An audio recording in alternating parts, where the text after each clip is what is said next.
انا مره قلت التريده انا ودني وقعت. التريده انا ودني وقعت. ها بفكر ده يعني ايه، ما هو في حد ودانه بتاعه. انت عميتة مع الناس.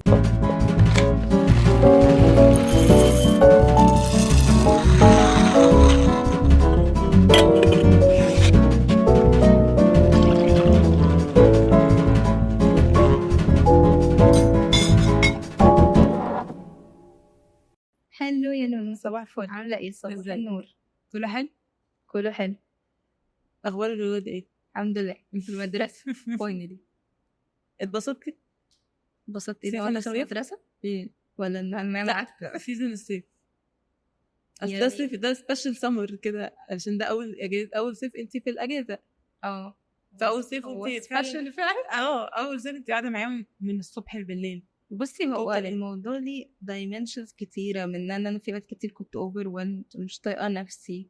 يا رب الاجازة تيجي تخلص بقى. ايه تخلص بقى. الاجازة تخلص، الدراسة تيجي يعني. بس on the other side لا، حاسة انها فرقت. يعني اكتشفت كده، كانت eye opening بالنسبة لي، حتة ان احنا بننسى اصلا مش نقضي معاهم وقت، بننسى نحسسهم ان احنا بنحبهم، نوريهم ان احنا بنحبهم، نوريهم يعني واحنا اصلا يومنا كله علشان يعني احنا ميعاد نومنا على وقت صحيانهم وعلى وقت نومهم، كل التاسكات اللي اولموست بنعملها في البيت علشانهم. بس هما وصل لهم ده؟ لا. بالظبط. حسيت ان احنا محتاجين وقت اكتر، يعني نوريهم قد ايه احنا بنحب. اوكي، او اتليست عرفتيهم. ادم بحس ان انا مش لاحقه اعرف كويس. تصدقي لو اعرف شخصيتهم، اعرف هما بيحبوا ايه، اعرف بيقولوا ميبي عشان فريده برضه صغيره شويه، بس انت كتاليده اعتقد اكيد خلاص عارفه يعني لما حد يسالك عنها انت عندك اجابه. عندي إجابة.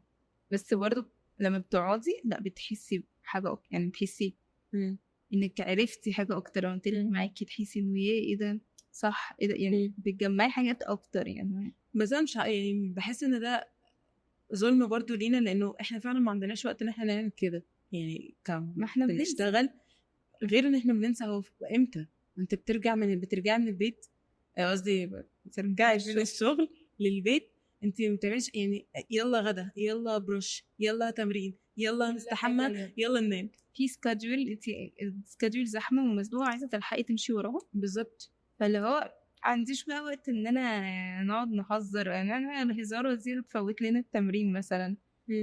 10 دقايق لعب دول هيخلونا نتأخر على حاجة. ايوه دي حقيقة. بس وعلى طول دماغك مركزة في الكم parenting value اللي انت حافظاهم في دماغك دلوقتي من السوشيال ميديا، وعايز تروحي تطبقيهم. ايوه فانا لما بلحق اطبقهم حقيقة انا ما عنديش وقت.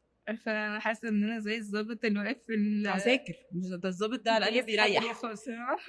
انا عامله زي العسكري كده اللي كل شويه يطلع لهم في حته، وحاسه ان من كم الرولز بقى ينطبق، يعني بطبقه على عمر مع فريده الاثنين اللي هو بنسى وانت كمان بالظبط.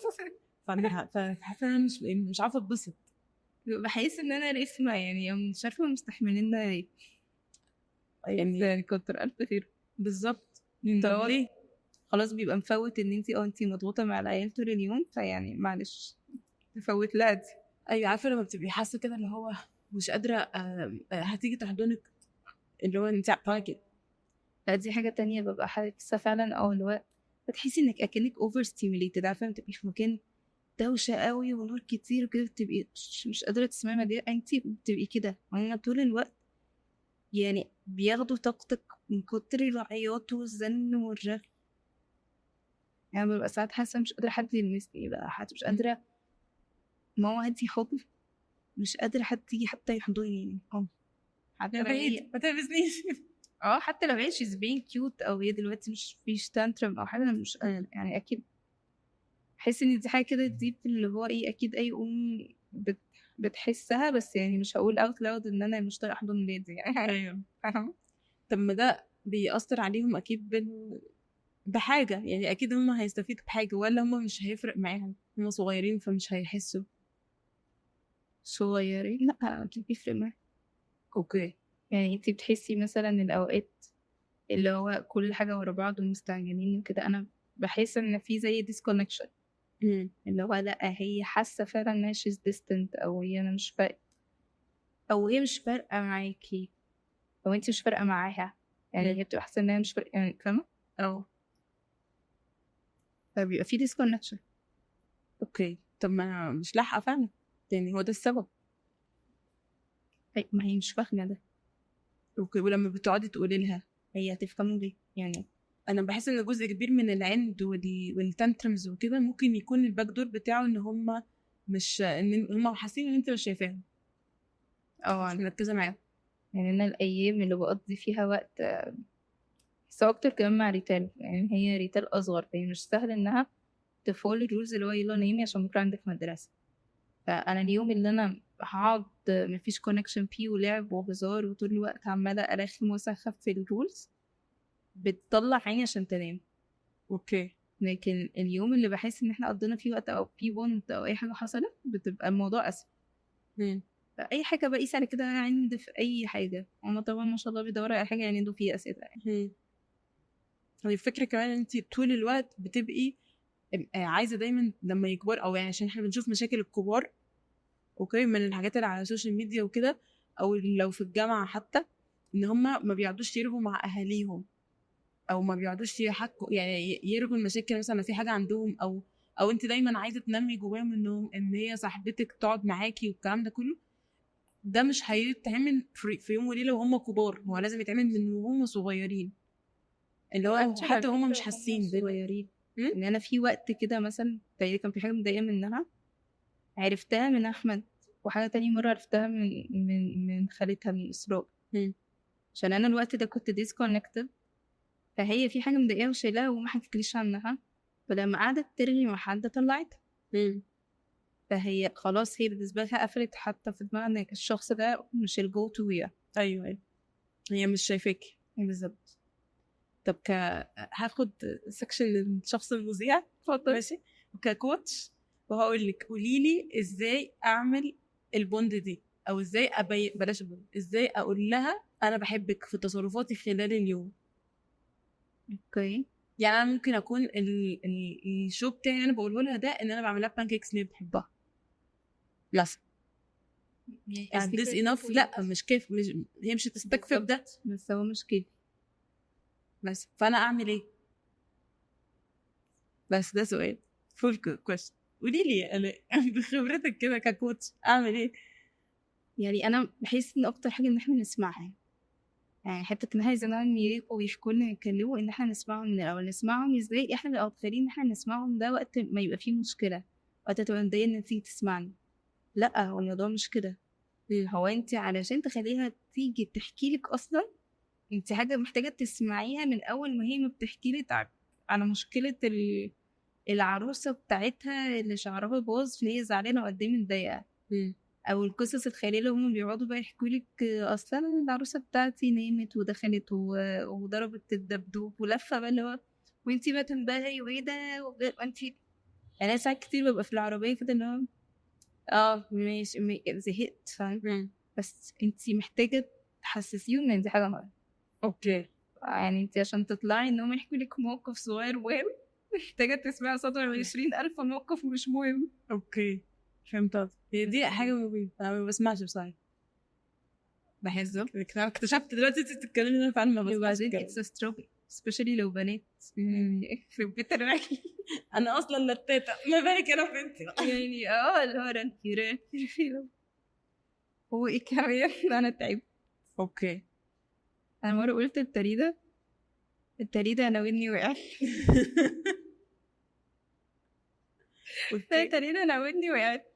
ها بفكر ده يعني ايه، ما هو في حد ودانه بتاعه. انت عميطه الناس او كتر ما انا عماله اسمع يعني من غير ما افكر في الكلمه اللي هو انا فعلا حاسه بس كاني ودني هتقع فعلا من كتر الكلام. اوكي. لا بس خلاص انت you have to do this يعني. انا الحاجه اللي بعملها فعلا اني بقعد ابوس فيها كتير او احضنها كتير لو انا كويسه يعني لو انا في النورمال كيس بتاعتي. ما ده اكيد البص الاحضان والزغزغه واللي هو يعني show them love، يعني مفيش كميه enough. يعني في ناس بقى اللي هو انا قعدت ابص لابني كتير واحضنه فهيطلع بقى ده اللي هو يعني مفيش حاجه اسمها كده، يعني هو هيحس انك بتحبيه كتير وخلاص يعني. ايوه انت دايما كان يقول لك ايه، ما تشيليهوش كتير وهو بيبي عشان ما تعوديهوش على الشيل. مثلا طيب هاي مفيش حاجه اسمها كده. انا جايلك من قدام وبحب اشيله كتير وهي بقت مبسوطه بده وهي بتبقى مرتاحه في ده.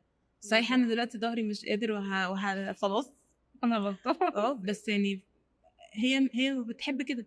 بالظبط. فدي حاجه انا بحسها كمان، انه مش مجرد يحبس واحضان بس، ان هو هما كفايتهم امتى. يعني مره مثلا قريت حاجه كده اللي هو انتي احضنيهم لحد ما هما they pull away out of your hug. احنا بنبقى اللي هو حضنا خلاص يا حبيبتي يلا بقى روحي سنينك، لا اللي هي في حضنك لحد ما هي تحس ان ده كفايه. ده الباص يفوتنا والمدرسه كل ما حاجه عشان نعملها في اي وقت، يعني ما تجيش بقى تعملي الحضن ده الصبح يعني. بس في وقت. يعني انا مره لقيت واحده كده كاتبه حاجه واللي هو جربتها بقت فن وبقت معانا، يعني هي بتقعد تحضن ابنها اللي هو مسمياه let's fill up our cup. فبقيت انا وتقريبا نعملها. يتحب الموضوع يعني نقعد جنبها لحد ما ايه، ولا خلاص يا تقريبا تقولي لا انا وصلت لحد هنا، لا انا وصلت لحد هنا، لا خلاص يا انا وصلت لحد هنا، انا خلاص كده I feel done. بالنسبه لها it's really fun. اوكي تحس انها فعلا اكتفت واخدت كل الحب اللي هي عايزاه. فعملتها لعبه. بالظبط. اوكي fun time ده اكيد، يعني اكيد. بس بصي نص الاباء والامهات في الوطن العربي كله ما بينبسطوش في وقت اللعب مع الولاد لانه هو اوريدي لعب، يعني انا هنا وانت هنا. عشان انا هنا وانت هنا، ولا عشان انا دايما في الباك دول في حاجات بفكر فيها موتراني؟ لا عشان دايما بفكر في حاجه تانية. علشان بفكر في حاجه تانية ومفيش حته بتاعت اكن انا قلعت الحات بتاعت الاب والام دي وبقيت طفل زيه. نحا اي حد جواه، ما احنا بنروح نلعب، مش انتي لما بتروحي الملاهي بتتزحقي تتبسطي تتبسطي، ما هو ده تشايلد جواكي مكبوت وطلع. احنا مش بنطلعه معاهم، احنا بنبقى طول الوقت وانا بلعب حاسه ان ورانا حاجه عايزين نخلصها. فاحنا بنلعبهم، محتاجين نلعب معاهم زي يعني. فاهمه قصدي. which is انا لحد دلوقتي دي حاجه عندي فيها struggle، يعني انا مش بعرف اما اللي هو بلعب كده وناسي كل اللي ورايا، مش بعرف. يعني سبيشالي لو وراكي حاجه مذاكره مثلا يعني بالظبط. بس حاجة تانية مثلا small gestures اللي هو تعملهم حاجات صغيرة بتفرق معاكم. اوكي مثلا لما يكبروا شوية نكتب لها مثلا نوت في اللانش بوكس. في حاجة مثلا حاساها صغيرة بس أكيد هتفرق معاكم، حتة إنه لما أقابلهم مثلا على باب المدرسة، أنا كنت دايما إن أنا باخدها وبيك أب وخلاص، ممكن معايا تليفون، ممكن لأ يلا بسرعة متأخرين اركبوا بقى الجو حر فرادة. بعدين جمعت كده هي واحدة طول اليوم مش شايفاكي ومستنية تشوفك، وده أول خلقة انتي بتوريها لها لما بتشوفك. لا انا حاسه ان كمان سبيشالي الصغيرين لان هم اصلا هم بيفكروا امتى هروح لماما. بالظبط. يعني بتعدي الوقت ده اصلا. الهايلايت بتاع اليوم. انتي تقابليهم بقى بوش مكشر وجاي تقولي انك بتحبيني، كنت وحشاكي طول اليوم منين بقى. او بتكلمي في التليفون وخدتي شنطتي واخدتيني استلمتيني من مدرسة كده اللي هو كأنك شنطة مع الشنطة بجد والله. فحتة البانكيكس انتي بتبقي عليها دي مثلا. ما انا مثلا لما بعمل الاكل اللي هما بيحبوه انا بعمله عشان هما بيحبوه، بس بقى بقيت اللي هو ايه، انا عملت ده سبيشالي النهارده علشانك يا تريده عشان انا عارفه انك بيبقى تحسي انك انت عامله ده مخصوص عشان. اوكي فهمت. بس اول بقول يعني عارفه اول بقول الحاجه اللي انا بفكر فيها. انا عملت مكرونه ريد النهارده عشان انت بتحبي المكرونه الريد مش الوايت.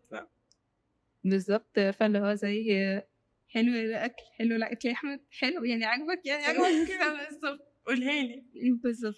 في بقى اكتر حاجه انا ريسنتلي بقيت اعملها وحاسه انها لذيذه، ان انا بقول لها ايه اللي هيحصل في اليوم من قبل ما يحصل، سواء لو انا عارفه حاجه قبلها بكتير اوكي، لو انا يعني النهارده هي حتى نفسها دلوقتي بقت تصحى الصبح هنعمل ايه النهارده. فلو انت بتدخليه في روتين اليوم او في قرارات، يعني ممكن هتبقوا شويه في قرارات اليوم انك انت طب تحبوا نعمل كذا ولا كذا، عايزين نخرج فين النهارده، هما ده بيحس ان هو احنا جزء من الفاميلي وبناخد قرارات معاكم وانتوا بتحبوا تسمعوا رأينا، ايوه. مش اللي ويا هو سلام بقى لو اللي هي قالته هو اللي رحنا عملناه. ده هي اللي قررت هنعمل ايه النهارده. اعتقد ده لما يبقوا يعني ممكن تكون انتوا بتعملوا كده، فانا مش عارفه اقول انت هتعملي ايه النهارده، تحبي تروحي فين بس حضرتك؟ ممكن بقى تديها اختيارات مثلا ان هو تحبي تروحي مثلا كذا احنا ما ولا بنختارش غير النادي اللي هو الساعه 2 الظهر، حضرتك انا هفطس. لا، دي اختيارات دي تختار منهم، يعني اه. تحبي نروح مثلا بلاي اريا دي ولا نروح نقعد مثلا مع ننام مثلا شويه، فهو حاجتين انت تقدري تعمليهم. ايوه، ان القرار نفسه تبقى هي سهل توصل له. بالظبط. في مثلا ناس بقى بيبقى يعني انا دي مش عندي قوي بس بحبها لما بشوفها عند حد. لا برافو عليكم، بس انا مش والله هقدر. مش حكايه مش هقدر، بس يعني لسه هي سبيشال روتينز، عارفه في ناس كده بيقولوا زي كود معين او كلمه معين بيقولوها او روتين معين قبل النوم، يعني عارفه تحسي ان هي الام الفته وبقى بالنسبه لهم حاجه مهمه بينهم وبين بعض. اه لا ده ان شاء الله. فبتبقى كده بوندنج لذيذه يعني. اوكي. يعني مثلا ماما كانت دايما واحنا صغيرين كانت بتعمل لنا بقى الكاكاو باللبن وكده ونقولنا في السرير وفي اغنيه معينه بتغني، ففاهم في روتين معين الصبح كده تصحينا وتغني لنا وتدينا، فده سبيشال روتين هم بيحسوا في سبيشال بوند ما بينك وما بينهم مش موجود مع اي حد تاني. ده محتاج مجهود اذا كنت تقول لنا الاغنيه واحنا نبقى نقولها لهم، فاهمه؟ انا مش هقدر افكر. محتاج كرياتيفيتي وانا ما عنديش الكرياتيفيتي بالظبط، انا حضرتك يا دوبك بصحى. بس لما يبقوا هما مثلا عندك كذا طفل زي انا مثلا انك انت تبقي بتتعاملي معاهم بالتساوي، ان انت ساعات بتتعاملي مع كل واحد عندك expectations معينه منه وهو كل طفل ليه شخصيه مختلفه. اوكي. فما ينفعش يعني انت بتقولي ريتين بوس واحضانه وكده، مش التالية مش عندهاش نفس الحاجه دي. بالظبط. يعني مثلا تاليدا قعدت فتره متخيله انها ما بتحبش اصلا ان انا بصاحبها، يعني انا لحد ما اكتشفت ان هي ما بتحبش بقى الجو حتى يقعد يفطس فاهمه. ايوه. لما اكتشفت بس هي كل عايزاه لحد بالراحه بالهداوه كده بصيني بوسه من بعيد. بالظبط. وفي اولاد بتقرف على فكره، انت عارفه احنا بنبقى ناسيين ان هما بني ادمين زينا. انت نفسك ممكن تبقيش حابه حد يجي يحضنك جامد قوي كده. اوكي. بس ريتان مثلا لا تحب حد بقى يقعد ويجري وراها ويفطسها ويزغزق، يعني فهم شخصيتين مختلفين ان هم كل واحد ليه وقته. انا بحس ان او اللي أنا بدأت اكتشفه ريسنتلي ان هو مش بكمل التويز اللي موجوده في البيت وقد ايه هما يعني كتير، مش ده اللي هيخليهم مبسوطين او كده مرتاحين في البيت او كده، يعني مش بالفلوس. بالظبط. صح. بالوقت الحب اللي انتوا بتقعدوه معاهم وكده، هو ده اللي بيغذيهم اكتر، وهو ده اللي بيعزز ايوه كلام كبير قوي يعني ايوه دي بالظبط. لا يعني ايوه يعني بس دي حاجه سبيشالي بحسها اكتر من الاب. الاب بيبقى مثلا متخيل ان هو بيشتغل طول اليوم وكده بس هو مش واصل لهم الحب ده للاسف، يعني انت بتتعب عشانهم كل حاجه بس انت مش مقضي معاهم وقت كفايه، فهم مش حاسين ان احنا كل الميموريز بتاعتنا مع ابواتنا واحنا صغيرين مش ان هو كان بيشتغل ويرجع تعبان للاسف، لا الحاجات اللي فعلا كان بيعملها معانا بس هم يعني honestly هم مش هيلحقوا يعملوا ده وده برضه في زماننا اللي احنا فيه دلوقتي ده في الشغل مش هيعملوه، بس يعني لو عملوا جزء منه لو هو he's realizing ده ورجع مثلا عمل معاهم حاجة صغيرة إذا إن هو يحضنهم يهزر معاهم أيوة هيفتكروا هي بلاقي بقى ناس تانية إن نفس الإكزامبل اللي أنت قلتيه من شوية إن هما بيبينوا هما يعني الأب والأم هما الاتنين بيبينوا قدام ولادهم إن في love in the air كده، فاهمة؟ بس أيوة هما على طول بيحسوا كده إن هما كلهم في حب كده في البيت. يلا نحضن في بعض كده كلنا يلا نحب في بعض كده في طيبه كده. دي مش موجوده كان عندك كتير بس هما بتفرق لو الناس متخيله ان احنا لا ما ينفعش يشوفونا واحنا بنحضن بعض، طب ما واي نوت يعني بالعكس هما هيحسوا ان انتوا بتحبوا ان ماما وبابا بيحبوا بعض وده بيديهم سيفتي، بيحسوا ان الحمد لله الدنيا امان يعني. ايوه صح. unconditional love برضه، يعني احنا بنطلع فيهم طلع كده بيعملوا حاجه غلط اللي هو بيحسوا ان انت كده فجأة ما بقتش تحبيني.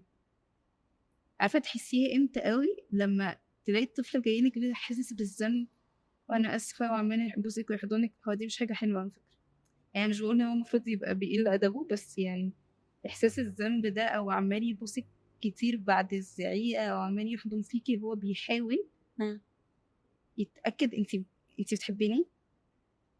اوكي. عشان انت ما اديتوش احساس انه انا احبك whatsoever، احنا معاك، I'm on your team. عملتي حاجة غلط، انا بقول زي عملت حاجة غلط، احنا هنشوف الحل مع بعض، احنا الاتنين تيم واحد. بس بقى لازم افتكر ان انا وانا بتخانق يعني مش هقعد ازعق وانتي وبعدين اقول لك الكلمتين دول، ما هو يعني لازم تبقى شايفاه في ماي اكشنز برضه. اوكي بقى دي حاجة صعبة. والفاليديشن يعني ما دي اكتشفتها وانا لما كنا بنبلان الحلقة دي.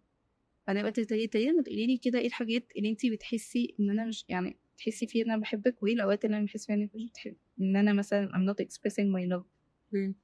قالت لي لما يعني as simple as لما نبقى نازلين المدرسة وخبط مثلا او نبقى رايحين شغل او اتخبط او او يحصل حاجة وانتي تقولي لي ايه اللي هو it's okay طب يلا بحس ان انتي مش فكستيلي يعني.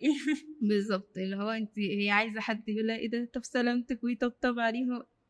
احنا بقى من كتر السرعة ايه ده بجد سلامتك يلا بسرعة متأخرين. يلا بسرعة متأخرين. يلا متأخرين.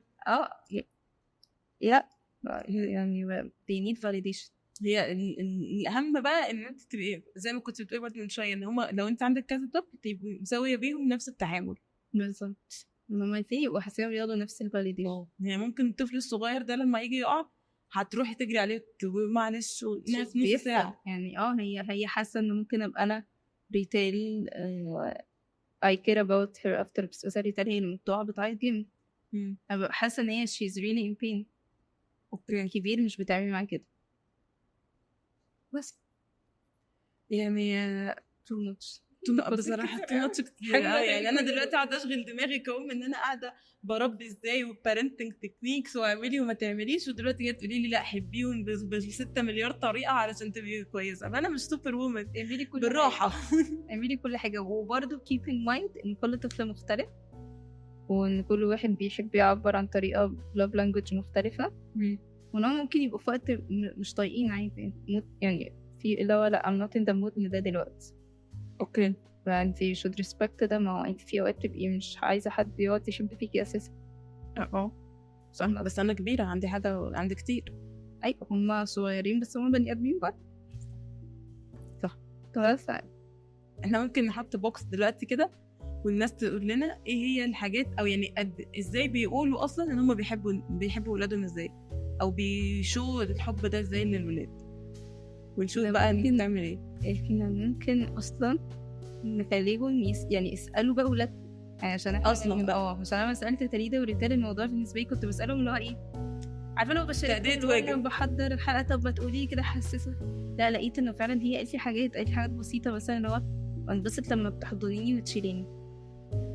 هو حاجه بسيطه قوي يعني ريتال ببسط لما بتزوزيني يعني هو ده ديفينيشن الحب. اوكي.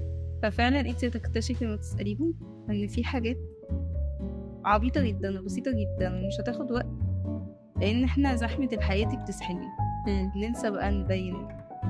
الحلقه دي alert روح اسالوا عيالكم وحبوا بعض. بالظبط بس كده.